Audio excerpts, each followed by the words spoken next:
ಚನ್ನಪಟ್ಟಣದಲ್ಲಿ 4ನೇ ಸುತ್ತಿನ ಮತ ಎಣಿಕೆ ಆರಂಭ ಆಗಿದೆ। 4ನೇ ಸುತ್ತಿನ ಮತ ಎಣಿಕೆಯಲ್ಲೂ ಸಿಪಿವೈ ಮುನ್ನಡೆಯನ್ನ ಸಾಧಿಸ್ತಾ ಇದ್ದಾರೆ।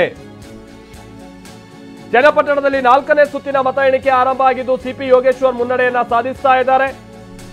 ಬಟ್ ಒಂದು ಇಲ್ಲಿ ನಿಖಿಲ್ ಅವರಿಗೆ ಆಶಾದಾಯಕ ಸಂಗತಿ ಅಂತ ಅಂದ್ರೆ ಇಲ್ಲಿ ತನಕ ಅವರು ಹಿನ್ನಡೆಯಲ್ಲಿ ಇದ್ರೂ ಕೂಡ ಏನು ಬಹಳ ದೊಡ್ಡ ಅಂತರದ ಹಿನ್ನಡೆ ಅಲ್ಲ। ಆದರೆ 4ನೇ ಸುತ್ತಿನ ಮತ ಎಣಿಕೆಯಲ್ಲಿ ಏನಾಗುತ್ತೆ ಅನ್ನುವಂಥದ್ದನ್ನ ನಾವು ನೋಡಬೇಕಿದೆ। ಇನ್ನು 3 ಡಿಜಿಟಲ್ ಇರುವಂತ ಹಿನ್ನಡೆ ಇಲ್ಲಿ ತನಕ ನಾವು ಗಮನಿಸ್ತಾ ಇರುವಂಥದ್ದು। ಬಟ್ ಮುಂದೆ ಏನಾಗುತ್ತೆ ಅನ್ನುವಂಥದ್ದು ಗೊತ್ತಿಲ್ಲ, ನೋಡ್ತಾ ಹೋಗೋಣ। ಯಾಕಂತ ಅಂದ್ರೆ ಒಂದೊಂದು ಆಮೇಲೆ ವಿಶೇಷವಾಗಿ ಚನ್ನಪಟ್ಟಣದಲ್ಲಿ ನಾವು ಓಡಾಡದಂತ ಸಂದರ್ಭದಲ್ಲಿ ಅಲ್ಲಿರುವಂತ ಕೆಲ ವಲಯಗಳನ್ನ ನೋಡಿದಂತ ಸಂದರ್ಭದಲ್ಲಿ ಕಂಪ್ಲೀಟ್ ಜೆಡಿಎಸ್ ನ ಭದ್ರಕೋಟೆ ಅನ್ನುವಂಥದ್ದನ್ನ ಪರಿಗಣಿಸಬಹುದಾದಂತ ಕೆಲ ವಲಯಗಳಿದೆ ಅಲ್ಲಿ। ಹಾಗೆ ಕಂಪ್ಲೀಟ್ ಸಿಪಿವೈ ಪರವಾಗಿರುವಂತದ್ದು ಅನ್ನುವಂಥದ್ದು ಕೂಡ ಇದೆ।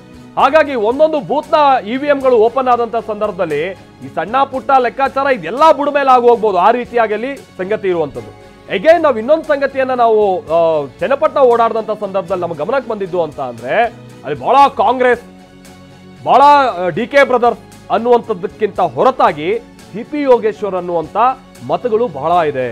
40-45 ಸಾವಿರವನ್ನು ಮೀರಿದ ಮತಗಳು ಸಿಪಿ ಯೋಗೇಶ್ವರ್ ಅವರ ಅಂದ್ರೆ ಅವರ ಪರವಾಗೇ ನಿಲ್ಲುವಂತವ್ರು, ಅವ್ರು ಎಲ್ಲೇ ಹೋಗ್ಲಿ ಅವ್ರಿಗೆ ಮತ ಹಾಕುವಂತ ಮತದಾರರಲ್ಲಿದ್ದಾರೆ।